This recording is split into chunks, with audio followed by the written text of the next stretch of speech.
Hey guys, this is Zach again, and today I'm going to talk about the routers that people have and the problems with them.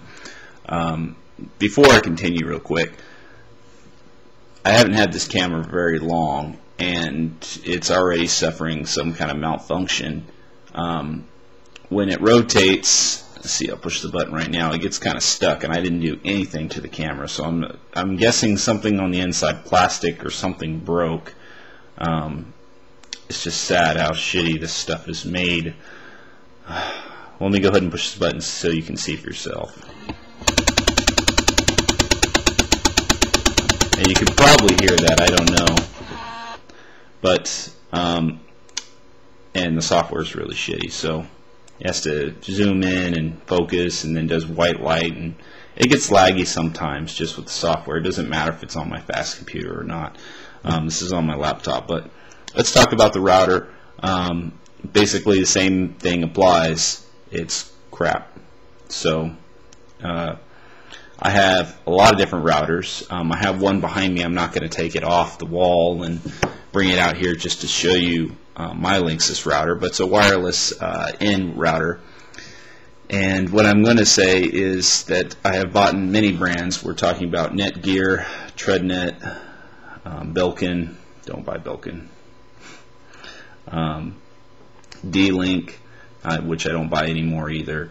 They used to be pretty good, but when you buy a new switch or router from D-Link and it doesn't work with a previous switch that is the same brand, D-Link, it's obviously time to return that. So I returned it and I stopped buying D-Link. If you're not going to work with your previous stuff, I'm sorry, but that's what it's made for. Okay, so all my stuff is Linksys because it's not very expensive.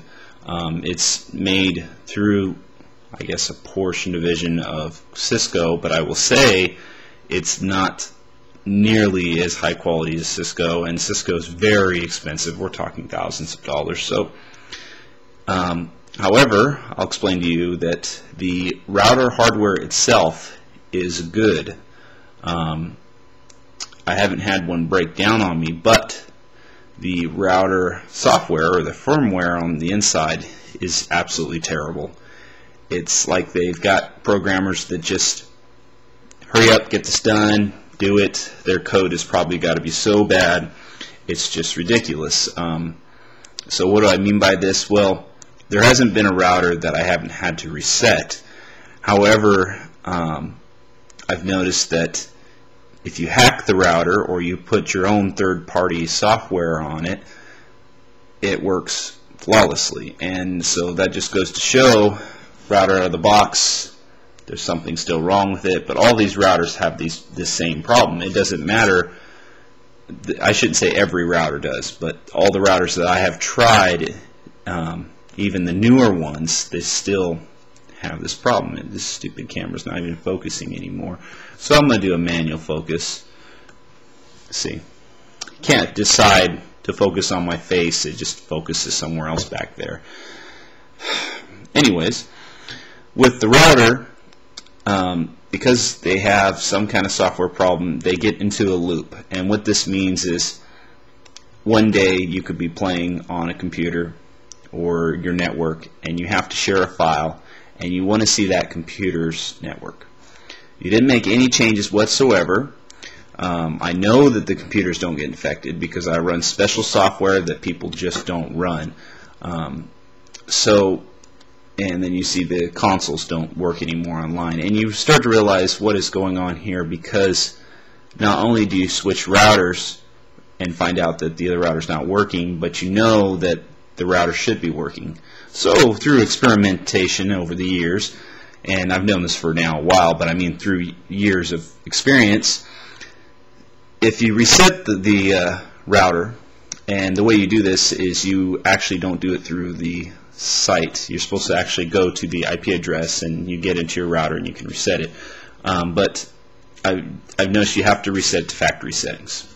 That's just plain and simple. There's something inside the router that when it gets to a section of code, it just keeps repeating and it doesn't reset.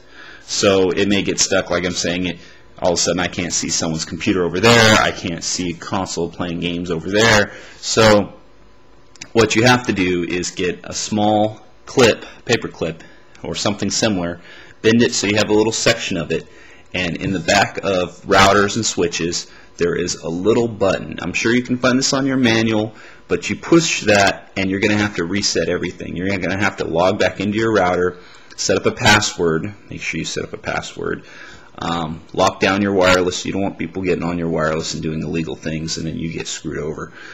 So you do that and then the router starts working perfectly again. And this may go on for a few weeks, few months. I mean, I've seen it work as long as 6 months and then the problem comes back. So what have I learned? Just quickly have to repeat this, or like I'm saying, hack your router. That's all you can do. I mean, it's just funny. It is funny. This stuff I cannot believe, and especially my camera right here. This Orbit MPAF with a thing that says hey, but you know, there's better cameras than this, and I got this a few years ago, and it's nice that it has a little stand, so it would be down here, but now it's up here so you can see my face.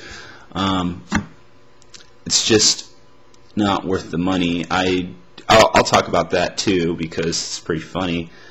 I used to buy Logitech all the time, and I have an old keyboard about 8 years ago that was before Bluetooth. I can't remember the technology, but when Bluetooth came out, I bought their brand new board thinking, oh wow, they had the same quality. Big mistake. The board was so bad, I literally could not take it from the computer.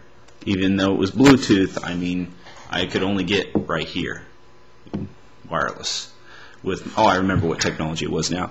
The old RF board, you could actually take it and walk 15 feet away, and the speed of the signal was so fast that when I typed, it was instantly on the screen.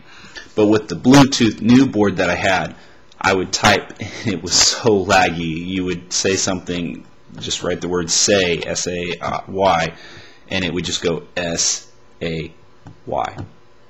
And it didn't matter if you updated it. What mattered was it got low ratings and it was just a piece of shit. It was $80 and I returned it right away. I mean, it was just obvious that you can't assume just because you buy from a good brand. This is a Logitech camera. You just can't assume that what you're getting is good. So you have to look around, but for me to suggest to you what kind of router I would get, I still stick with the Linksys brands, but again, I'm going to tell you, I've had Netgear, I've had TreadNet, I've had Belkin, I've had D-Link, and I prefer Linksys, although they all just have this problem. I mean, what are you going to do? You're just going to have to do that. And some of you probably by now have accidentally bought a new router thinking that your router is broken, but it is not broken. So if you have an old router, maybe you could resell that. Maybe you like your old router better, hook it up, whatever. I will say that I'm glad you watched this part of the video, and if it helped you out and you're happy and you got your router working again, set to go. You guys have a nice day.